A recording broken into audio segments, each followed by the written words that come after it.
long lines.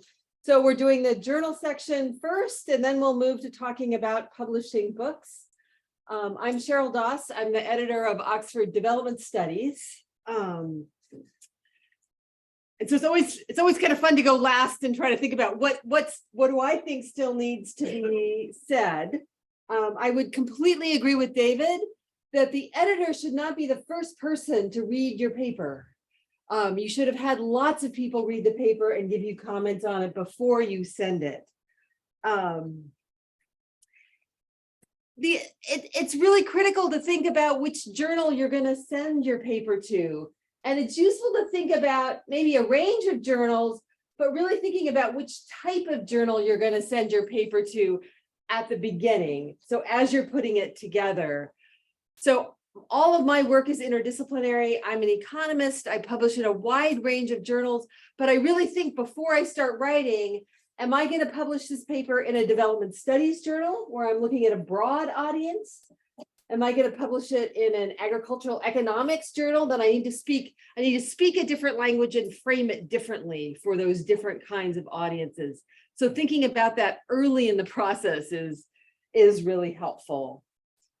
In terms of the things that when I look at papers that I see people doing that mean that their papers often aren't very successful, I think a lot of it's about the framing of papers.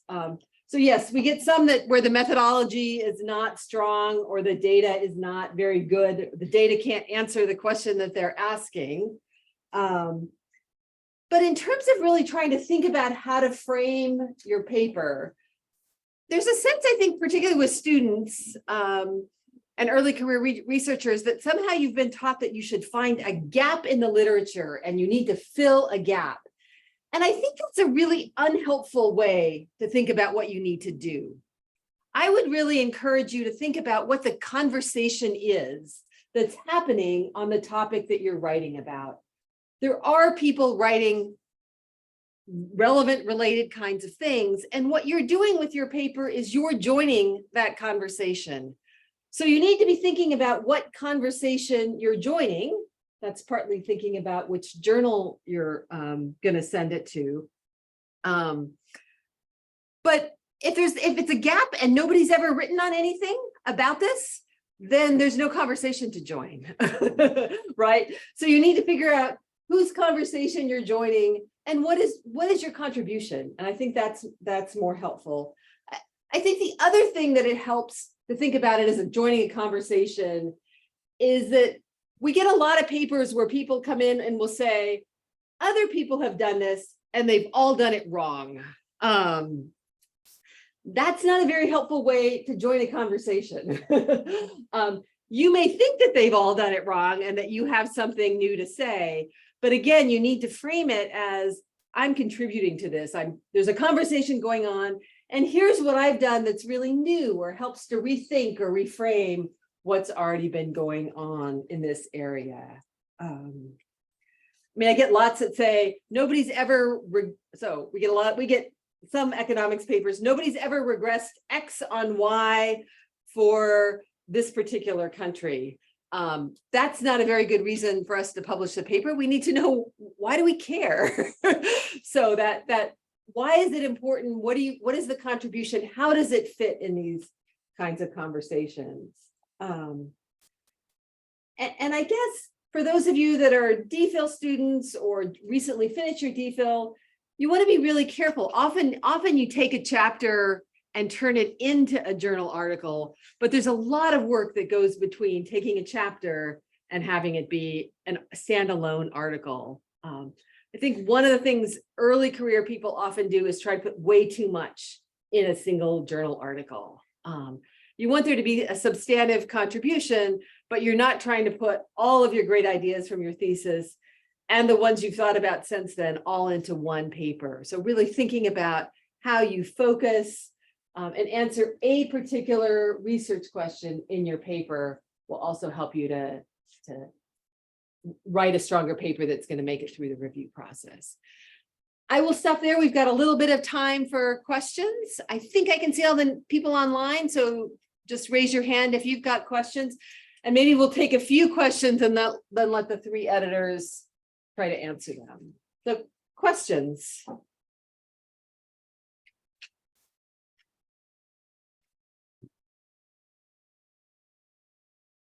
I think we have a question online from Julia.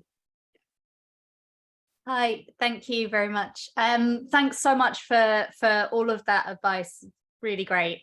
So I have a question about targeting related not so much to the journal and the chances of getting published in the journal, but to the audience. So I'm actually an anthropologist, and most of the kind of publishing that I'm trying to do is in anthropology journals, but I'm also the study that I did for my PhD is also very relevant to policymakers in kind of international development and disability. And so I'd really like to be also publishing some quite different forms of output that speak to practitioners.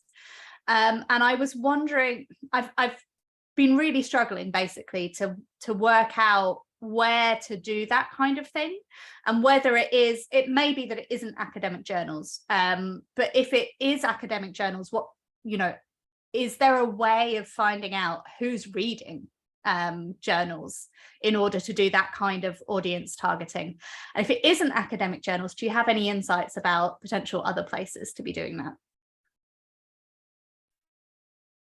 Should we take a couple more questions if there are, and then we can other questions? Yeah. Thank you for the presentation. I come from the field of computer science, and we usually publish or try to publish very technical things. Do you have any advice for trying to aim, for example, technical development or technological? Well, we say development as in developing technology, but this is in terms of development as in the concept. How do you address something very technical to a non-technical conversation? Great. One more question. We'll do one more question and then we'll go through the three of us. My apologies if this has already been discussed. I joined in a bit late, but I was wondering if you could maybe go through the most common reasons why articles are rejected. Okay, we've done a bit of that, but so the two of you, why don't you not try to answer everything, but answer a little bit of something. Yeah, okay, so two of the questions were about how do I find the right outlet to speak to a certain audience, so how do I communicate to a certain audience? So I'll answer the question from I'm sorry, I can't see everyone in the room, but the question from the computer scientist is so computer. I'm also an economist, so that question about how to communicate technical material to a wider audience, that's something that economists need to think about as well if they ever want to talk to anyone in the real world. So you will often see it, certainly in a journal like the Journal of Development Studies, you will see that the text itself that's published in the journal is not, it doesn't contain a lot of technical material, and a lot of that technical material is in the supplementary materials for people who are interested in all the detail.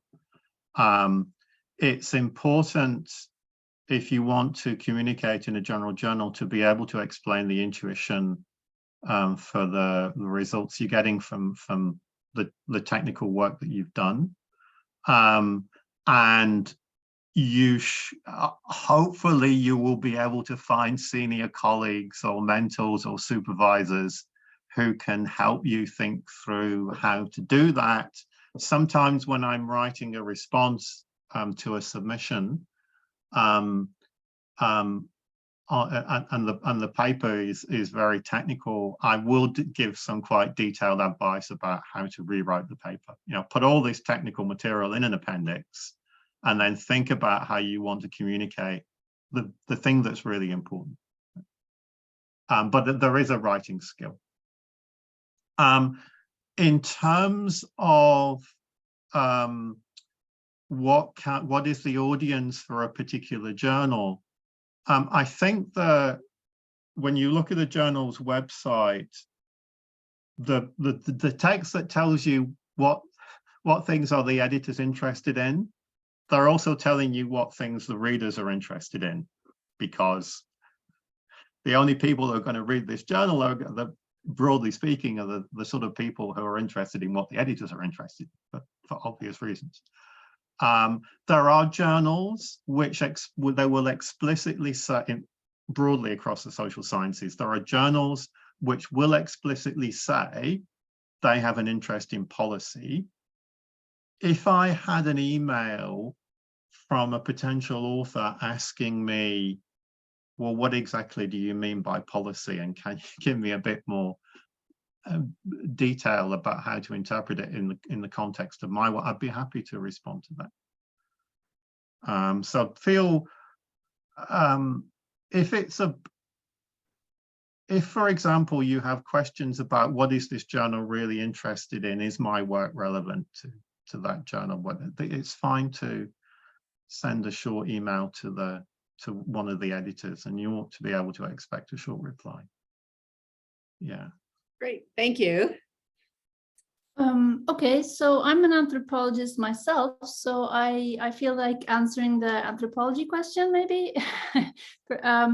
So there is I'm a member of the Association of Applied Anthropology. There is a journal. They have a journal, but I forgot the title. Applied Anthropology maybe, or something. So there is a journal if you would like to go that way. But I think that since we're talking about development studies here, what I like to do as an anthropologist working with a couple of economists is to actually try to get anthropologists and people working with the qualitative methods and data to speak to the same, to sort of add to the same conversation as we were talking about before as the economists. And of course, I think that that's the best. That's what we should be doing. So I would really welcome you to join, because I don't want to see development studies to be just economy, or I'm sorry to the economists here, but you know, I mean, I think we need to have a little diversity, and the development studies should be a multidisciplinary and an interdisciplinary field. So yeah, we could all learn from each other. And then as far as the question about the readership, I think quite a lot of journals have an account for downloads on their websites, so you can see most read article, most downloaded, and so I guess that those are the ones that will have the most readers. So if you want to know something about that, that's probably the best way to find out. And as far as reasons for rejection, I think that personally, when I really don't understand what the paper is about, that's the major problem. And if it's just about writing skills or language, you know, then the rejection will have a, you know, we have these templates for rejection, so it will say that this syntax and language is, you know, you could improve that, something like that. So there are different reasons, but we try to give some kind of feedback in the templates that we use for the rejection. Yeah. So I would add just a couple of things. I think if you're trying to find the right journal, right, you can find information on what they say they're about, but the best thing to do is to read the journal, right? Go through and read several issues, not carefully, but get a sense of what they're publishing. And I think for that, the policy space, there's people who are writing kind of academic papers about policy, And then there's people who are really writing in journals that are really directed at kind of practitioners, right? And a whole range across within the development space. So thinking about what it is you want to say and then going and reading some of those journals will give you probably the best sense of which is the right kind of place to be sending it. Just to recap a little bit on the question about fit, I think, or on rejection, it's that papers aren't a good fit for the journal, that often they're really narrow. They're answering a really, really teeny tiny question that only a few people might be interested in. And so thinking about how you make sure that you're asking a bigger question and talking to a bigger group of people. And there are issues about, right, again, about methodology and whether you've done those well enough. My other advice on the technical piece is that once you've written it, go find one of your friends who's an academic in a completely different field, but that does development, and have them read it and see if it makes any sense to them. Take advantage of that really broad network of people that you have that can read things. And just, is it appropriate for a broad audience? The best way to figure that out is to ask people outside of your narrow field who don't know what you're talking about, just to see what they think. I think the challenge with that, again, the challenge I face as an economist is trying to figure out how you make it clear that you actually know what you're really talking about on the technical stuff while addressing it to a broad audience, because you're likely to have reviewers of both kinds. Certainly that would be the case for me as an editor. I would look for somebody who actually knows the technical stuff that you're doing, as well as a reviewer who's much more interdisciplinary or doesn't, and can you actually speak to both of them? Was there one more question of somebody? Yeah, let's do one more question and then we'll turn it over to, is it just you or are there other people? Okay, good, okay. And we've got one of them. Okay, great, good. One last question. But then when you said about the narrow topics and broad topics together, because I work in a region that is, in terms of applicability of the research, it might not be applicable to other places, and actually specialize in that area precisely because there's not a lot of data on the region. So how would I, writing on these places, make the appeal broader to a larger that is removed by discounts, by language, by so many different elements? So I'll give a quick answer on this and then we're gonna probably need to turn it over. My suggestion on that, when you're trying to write something where you don't think that that your topic is narrow, it's on a specific place, but think about what those broader conversations are. Think about what you learn from doing the research on that particular place that might inform other people who are working on different places, right? How does it, so it's not going to be, oh, I found this and maybe you should look for this too, but how does it challenge the ideas and the framing and the way we're talking about some of those things that might be useful for people who are working on other parts of the world? All right, and I think to say thank you to both of you, and we're going to turn it over to the book people now.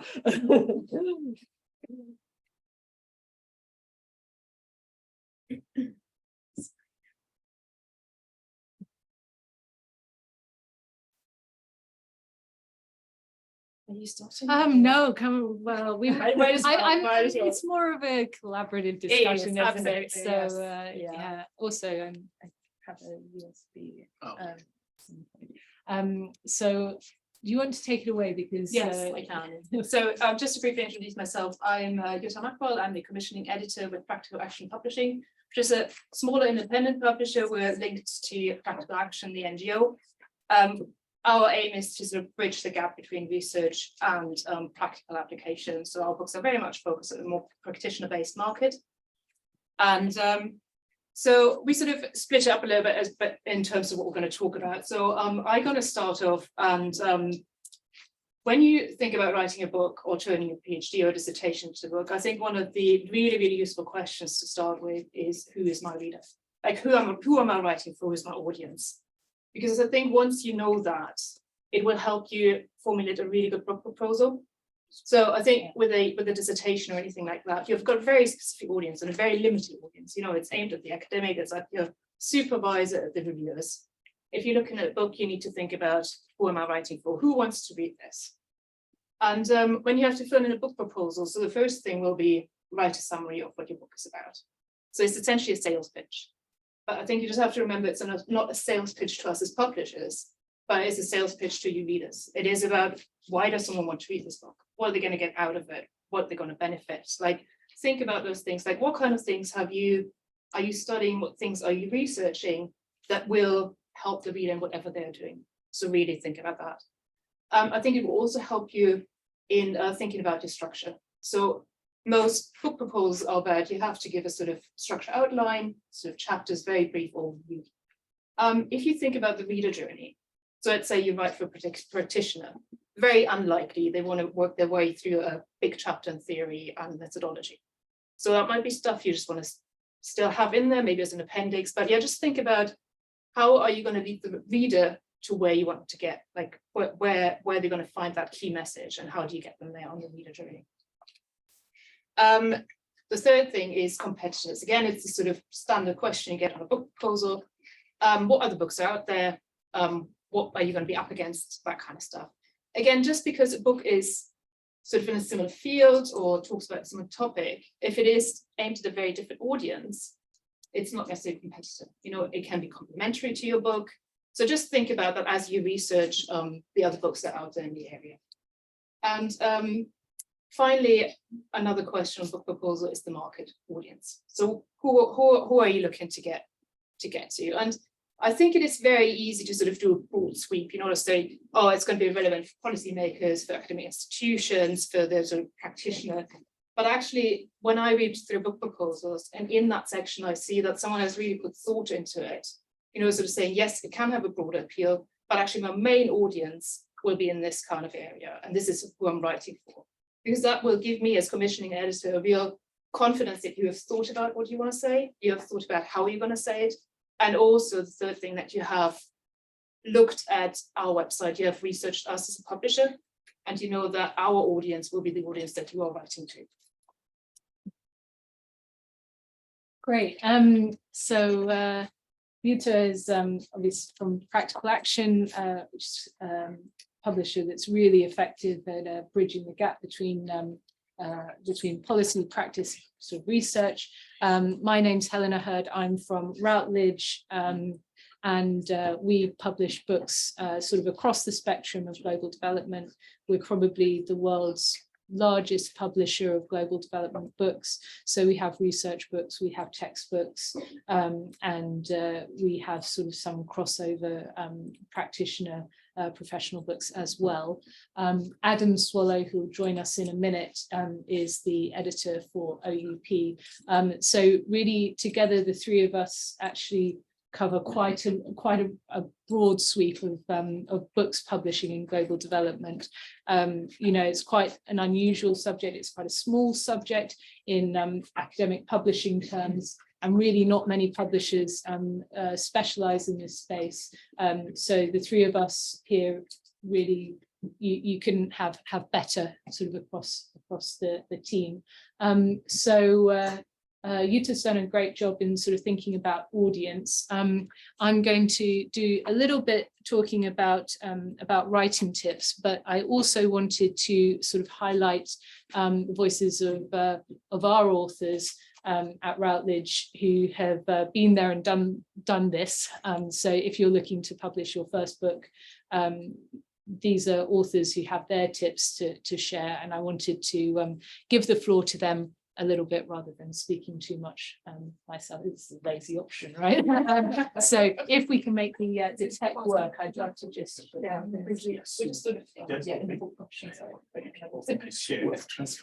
Oh, great. I think if you open. Open first. Okay.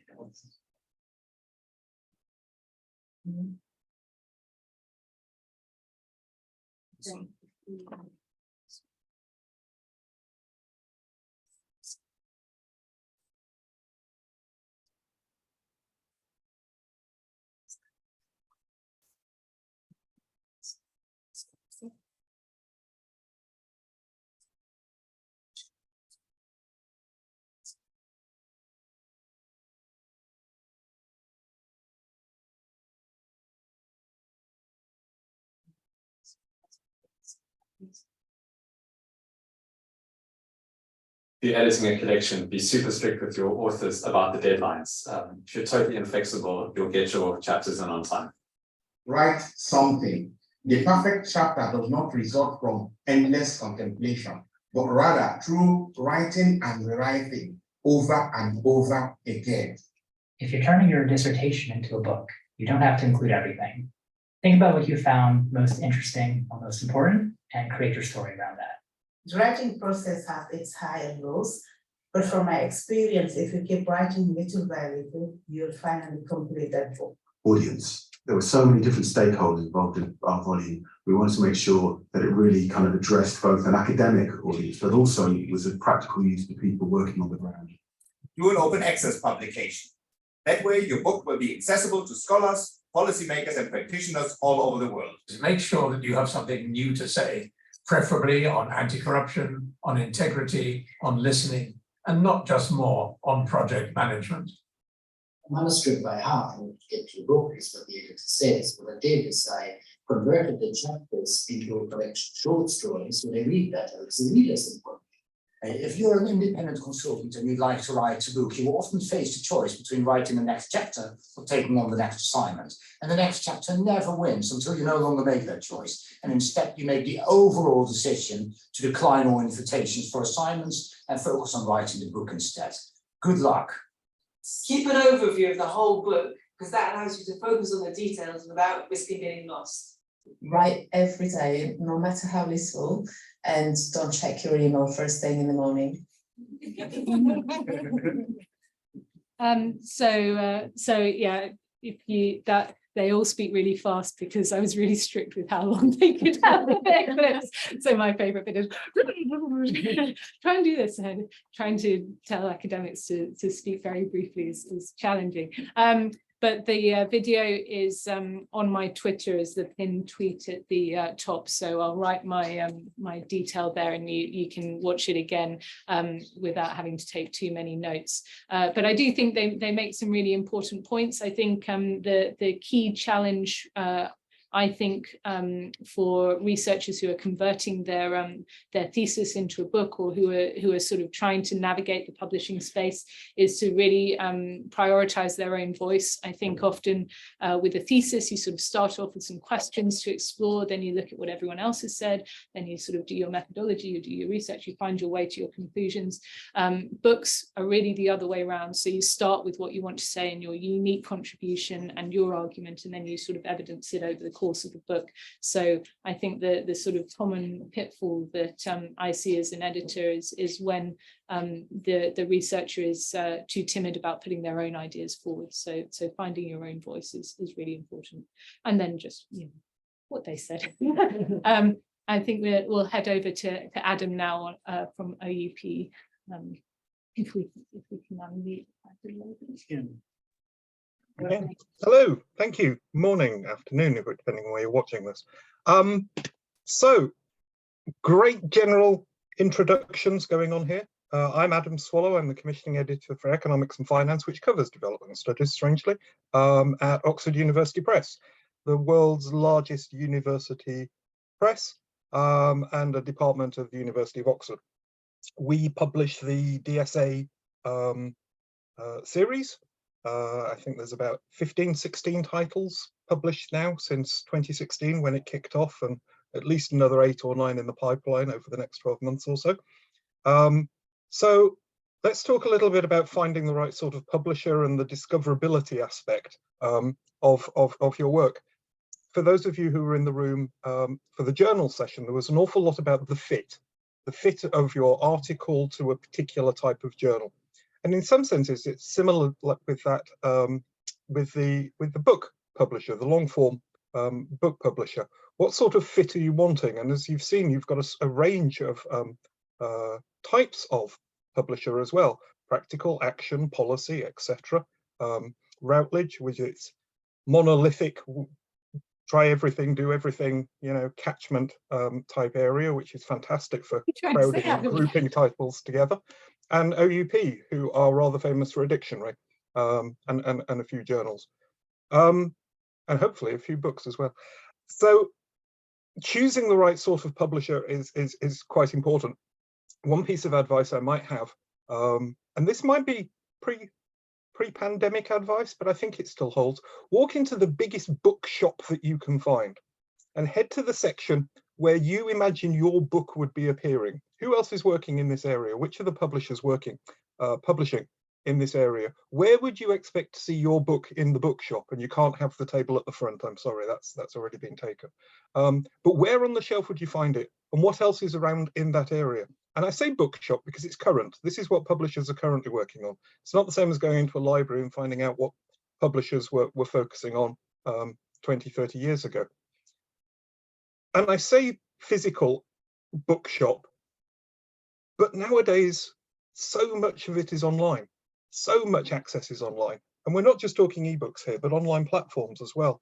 So when I say discoverability, not only discoverability for the publisher to find your fit, but also discoverability for the things that you're writing. Everyone is typing terms and expressions and questions into their computers and hoping to find the right answers.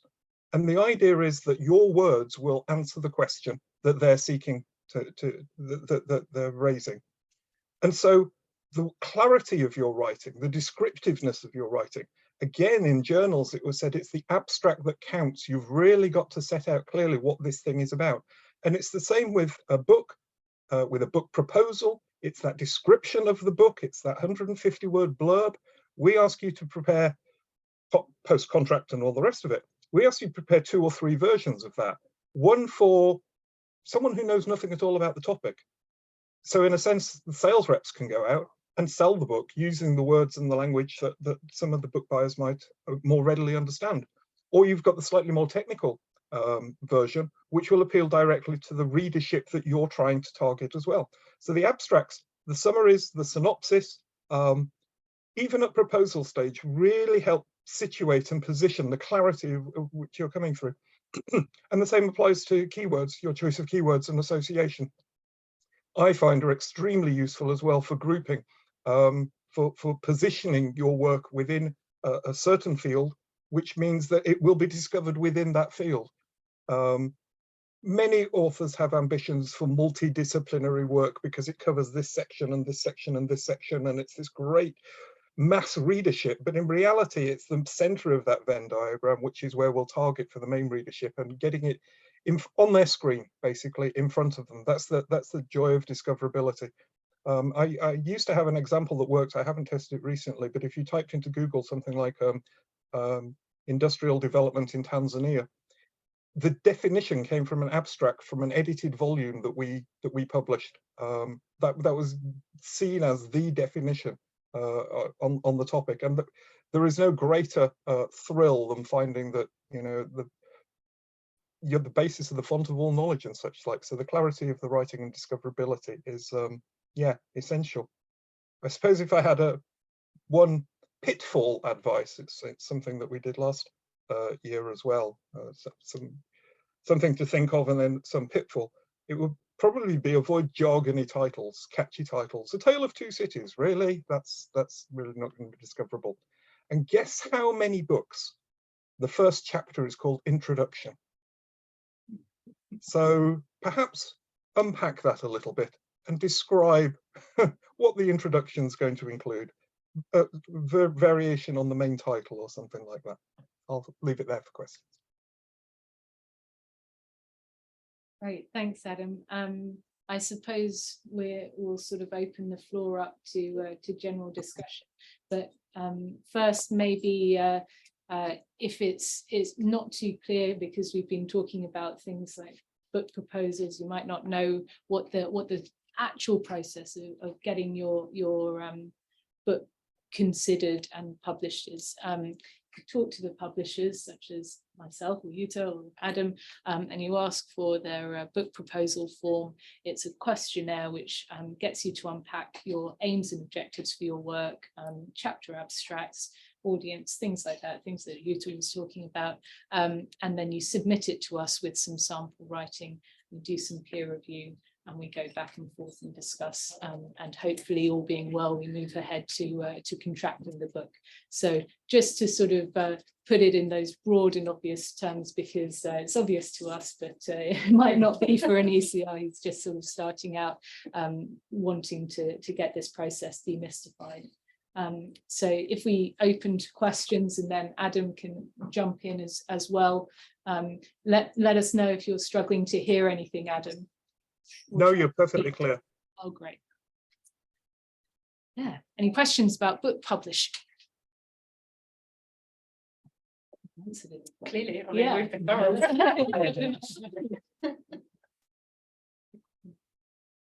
Maybe, oh, yes.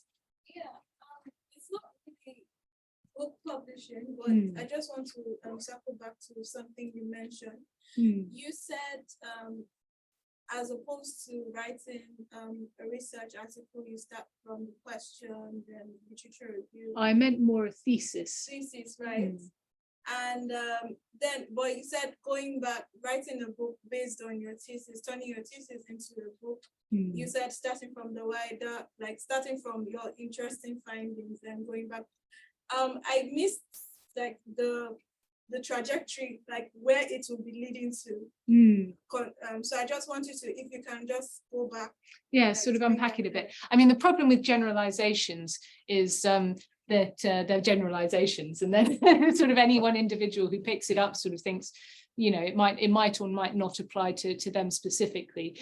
So, you know, I caution it with that. But I think what I would say is that a thesis is written for, you know, your supervisor, and it's written to evidence the sort of fact that you're a good researcher and you're rigorous, and you're sort of surveying the field, and you're preparing your findings, and then you're contributing to the debate.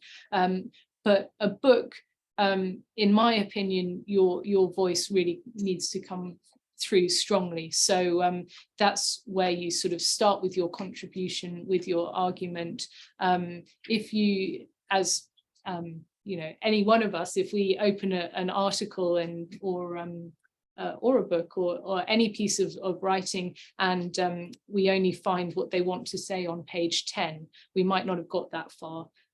Whereas, you know, a supervisor, they're going to do it properly. They're going to read right to the end to find out what you've done, and they're also going to be looking to make sure that you've done the process rigorously, and you're aware of all the literature review. So if you, with a book, start off with the argument that you want to make, and then evidence it chapter by chapter, going into more detail about what you did and what your findings were, and by all means, you know, reflecting on the literature, but really focusing on how your own argument comes out of the literature and responds to it, and sort of develops it further, I suppose. But you're right, it's probably not so clear what follows after you're making your sort of opening argument, because each book is different and each project is different.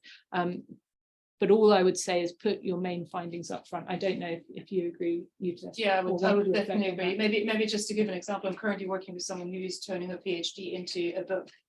And she basically, the way she approached it, I thought was a very good way of doing it, is she actually looked at the kind of books that she wanted to read, like the kind of things she reads, and where she thinks actually that is how I want my book to look like. So actually it can be really useful to sort of, if you have a book or several books where you like the style, you like the approach, where you find actually that has captured you, that made you want to continue reading. I think it can be really useful to sort of look at that and see what kind of style would work. But yeah, I would definitely agree with what Helena was saying. Sort of, it is about your own voice. Like it's, I guess, especially for our books, because they're so practitioner based, it is about, we want to hear what you have to say, not what everyone else has. Adam, anything to add on that? Just to say, it's a matter of stepping back from all of this work that you've done in put into the dissertation that's been your life for X number of years, and you know, it's stepping back from it. Consider the broader implications. Are you focusing too much on the specific procedures and findings of your own research, or yeah, how does it more comfortably fit? What do you have to say to what are the broader implications for it, really? Sorry. Okay, thank you very much. I have two questions. The first is I'm trying to understand the way the publishing process starts. So can you describe that? What the approach and all of that? And then the second question is about financing the book publishing process. So how does that work? What determines the number of books? I mean, the number of copies that are published, you know, like book signing and some other financing related matters. I could just briefly start to that. So first question was about the publishing process. So you mean like how do you start? Yeah. So I think it's a bit, Ellen was saying, you know, sort of, first of all, look at publishers, look at the ones that you think are relevant to what you want to say, look at the ones that have the same audience that you're aiming at. And then either they will have a book proposal form on their website, or you contact, there will be a contact address, and just get in touch and say, can you have the book proposal form? Then I would say make sure you spend time on filling that in really well, because that is going to be what the editor sees. It's going to be the first impression. So just make sure you spend time on that and do that thoroughly. And then I think it probably depends on the publisher, but most, I think both OUP and you have a peer review process. So it would come in to the commissioning editor. So in my case, I would look at it, I would see if it's a fit for what we're doing, and then it would be sent out to external peer review just to get an idea. Does it fit within the field? Is it relevant? Is it current? And get their input. And then based on that external input and sort of internal discussions, we would then decide whether to offer you a publishing agreement or not.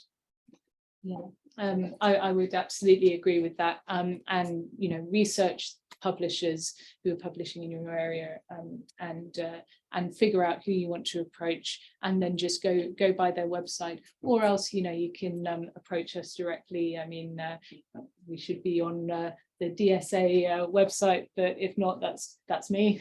Adam, that's yeah. And we all have email addresses that are really easy to Google, so just drop us an email. I mean, most publishers are really keen to hear about new ideas, right? That's what gets us out of bed in the morning, is to sort of be part of that ongoing discussion. And it's a great privilege as a publisher to be one of the first people who's finding out about fresh research and new ideas, and to get to play a role in spreading those outwards. So publishers will always be interested in hearing about new ideas and discussing them with you. So at the most basic, we'll send a book proposal form, but if you have more specific questions, then by all means fire them at us as well, and we'll do our best to answer them. On the finances point, there are some publishers that are vanity publishers that charge to publish. The best publishers shouldn't charge you any money to publish a book, because we expect to make the money back on sales of the book. The exception to that is open access publications. They're a little bit different. So with the open access model, instead of a publisher recouping the costs of production of the book by sales of the book, there's an upfront fee that the researcher pays in exchange for having the book freely available online when it publishes. So most publishers, I think we all do have open access programs, but it's very much an optional thing for the researcher or the author, if they happen to have the funding for open access. If open access is particularly important for them, then we can discuss. But even in open access cases, I think it's very rare that the researcher would foot the bill of open access publishing themselves. It's usually that they've received funding from elsewhere to be able to do it. There are some more innovative open access publishing models that are doing the rounds at the moment, that Routledge is sort of experimenting in, that I can bore anyone with if they want to take it up with me directly, but maybe it's a bit of an indulgence to sort of go into that right now. Did that answer the questions? Sure. Thank you. Sorry, next. I have a follow-up question on kind of the process. So you said the first step would be the book proposal. In how far is that an idea of the book, or already at the stage where the book is basically written and needs some tweaking? And it's yeah, it's a good question. I mean, it's a chicken and egg situation really. With journal article publication, obviously you'll be familiar with, you really finalize the article as much as possible before submission. Book publishing is a little bit different because we have to think about where the peer review is going to be most useful in shaping the author's work. Sometimes if the full manuscript is completely ready for full peer review, it's harder to incorporate changes. So if a peer reviewer comes back and they say, oh, I want you to do a new chapter on this or ditch that chapter, it's actually quite difficult. So different publishers have different approaches. Routledge will ask for the book proposal and will ask for a sample chapter as a minimum, and the more material that's available, the better. Sometimes we do a bit of both, so we'll do peer review of the proposal and a sample chapter at the beginning, and then when the full manuscript is ready, we'll do a second process of peer review of the full manuscript. But it is a bit of a chicken and egg situation of when is the peer review feedback the most useful. And actually for ECRs, I think it is useful to have it earlier on in the process where 1 or 2 sample chapters is ready and the book proposal, because the sort of review of feedback might be more extensive and there might be more work to be done, but also because ECRs are heading into a really challenging jobs market, and actually having a contract with a reputable books publisher is really useful. So you might not want to spend a whole year revising the manuscript before you submit it, before you get the book contract, before you're able to move ahead with your career. So that's Routledge's approach with peer review, book proposal and 1 or more sample chapters. I think just as a quick one on that, I think for me, in terms of percentage, most authors who come to us with a book proposal, they will have possibly a few sample chapters, but very few actually have the book fully written. So we're very open to sort of discussing initial ideas. I think I won't send out a proposal and samples unless I think it's got a sporting chance of going ahead. So in that sense, there's quite a high desk rejection. If I get an email at 10 o'clock and I read it at 10:15, I'll know within 5 minutes whether or not it's a project I can go ahead with.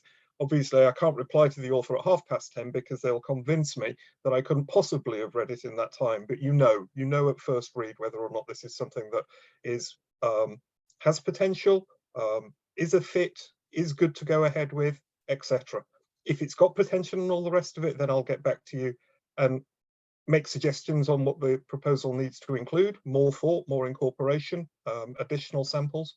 I don't find journal articles as samples to accompany a book proposal particularly useful, because the 7,000 words were written as a standalone element in itself, whereas the book in long form has a different structure altogether. So it's, in a sense, it's a different style of writing. So I wouldn't suggest that. But I wouldn't send anything out for review unless I think it had a sporting chance. And so quite a lot of work is spent on iterations of the proposal to get it into a shape where I think we might at least have a chance to go ahead. Not all of them do, because the reviewers are the experts in the topic and might point out some glaring omissions or something which I wasn't familiar with the field, which the author then comes back and goes, oh no, I forgot that for a reason, etc. But yeah, that proposal process, that's where the first focus and the emphasis should be. And I just add, there's a university press, we do have the external peer review, we do have the internal editorial meetings, but then we also have a committee at the university chaired by the Vice Chancellor who sign off on every publishing agreement we have as well. So it is an extra on top of what other publishers, non-university press publishers do, because we have a university reputation to uphold as well as a department of the university. I have actually just been told that the plenary is about to start. So there was a problem with the scheduling. So if anyone of you want to move to the plenary now, please do. I think we have to sort of bring it to a close. As I said, I'm still going to be around at our stand if anyone has any follow-up questions, and obviously you've got contact details. Yeah. Yeah, and you know, I think we'll sort of stick around in the room if anyone wants a sort of one-to-one or a sort of quick chat. But thank you. Sorry, there wasn't more time for questions in the end, but do email us if anything comes up and you do. Very much. So, any closing words, Adam? No, it's a whistle stop, wasn't it? Yeah, sorry. I like the fact that you put the break in the middle and explained some of the words that we were using, because sometimes we do tend to talk to ourselves.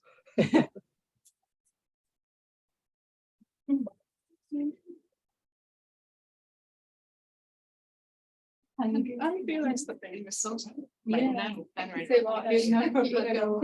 Sorry, I'm online. Can you hear me? Yes, Julia, I can. I'm actually wondering if I can ask a question to Yuta from Practical Action Publishing. Yeah. Yes, yeah. Sorry, I'll come to Oh, thank you. Oh, yeah, there we go. Okay. Yes, go ahead. Yeah, let's Sorry, did you say go ahead to me? yeah, go ahead, sorry. Yes. So I'm not sure if you were in the room when the journal session was happening, but there was a question that I asked then about kind of reaching practitioners. And actually, I mean, I'd heard of Practical Action, I know of Practical Action, but I didn't know that you had a publishing arm. So that's really helpful to know. And I was wondering if you could tell me a little bit about the differences between what you're publishing and the more kind of strictly academic market, and also in terms of kind of what types of things you're publishing. So I had a quick look on the website during this session, and I've seen that you're not doing journal articles anymore. No, we're not. And sorry, this just feels really weird. I'm talking to the camera. So apologies. So yeah, we have stopped our journals, and simply, I mean, you probably know that, as you say, journals are very much about the academic side, and having a journal that is practitioner based, it's very difficult to run that as a journal. So that was one of the reasons why we stopped them.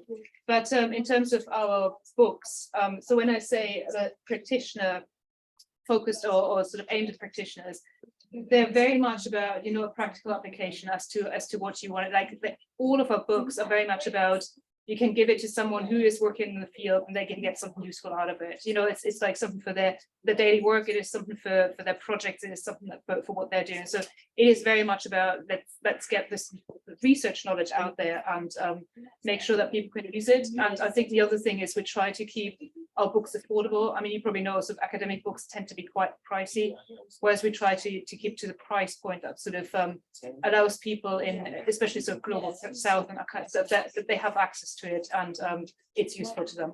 So yeah.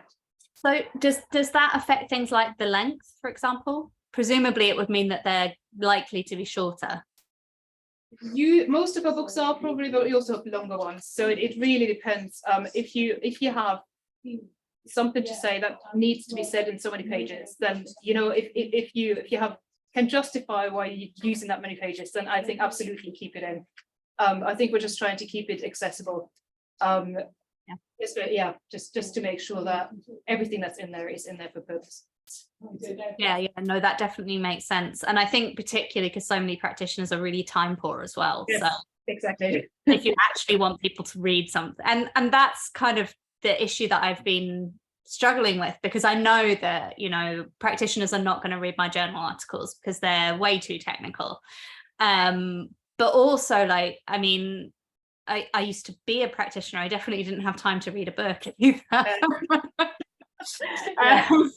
So I've also been thinking about kind of ways of getting shorter things out, but then I'm really running into a brick wall in terms of like what outlets actually get to people.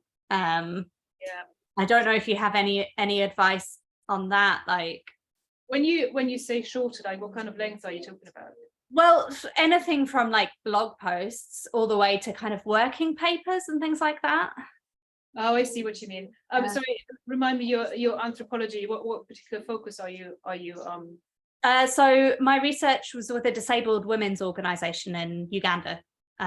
So looking at disability and programs targeting disabled people, but also kind of disabled people's organisations. Oh, okay. So I guess in terms of publication, like through proper publishers, it's probably slightly more difficult with that kind of stuff.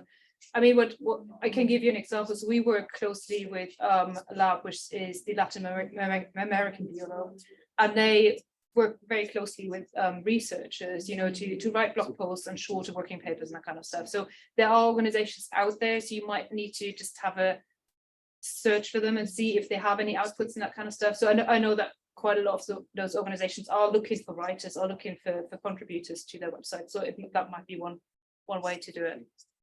Can I ask a follow-up question to that? I don't know. Sorry, guys, I have to interject because we'll have a plenary starting and it's using the same Zoom room that you are using for the publishing session. So if you would like to continue your discussion, obviously you can stay here physically and continue.